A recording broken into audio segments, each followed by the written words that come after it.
Let's replace this customer's main water line from the street to the home without trenching up the entire yard. The main water service lines in my area only need to be buried 18 inches, so pulling these new lines isn't too difficult as long as you can find out where it enters the home because we don't have any markers showing us where that is. From just working in the San Antonio area as long as I have, I've learned that most of the time these water lines are going to be entering the home on the corner of the house on the side that the water meter is on. The water line tie-in for this home was way deeper than it needed to be. Thankfully, we were able to use that rattlesnake fish tape, which vibrates inside the pipe, and the listening equipment to pinpoint exactly where it was. This customer's water line ran beneath the sidewalk in front of their home. Thankfully, it was sleeved, so it wasn't too hard to pull that old PVC out and put the new PEX piping in.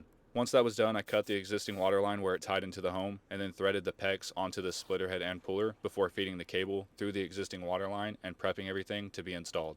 Once everything was ready to go, we connected the cable to the puller and began pulling the line. What this does is pulls that splitter head through the path of the old line. It'll either split the old piping open and let the new piping follow through, or it'll just pull it out altogether and the new pipe will take the void. On this one, it split most of the old PVC in the ground, and just a little section at the end there actually got pulled out. Once that was done, we installed the new home water shutoff valve, PRV, and connected the water line to the home tie-in before turning the water back onto the home, bleeding all the air from the system, and making sure that there was no further leaks. And just like that, we were able to replace this customer's entire water service line by only digging 3 holes in the yard. And yes, this PEX is rated for and allowed by code to be used in the ground here. Let me know what y'all think.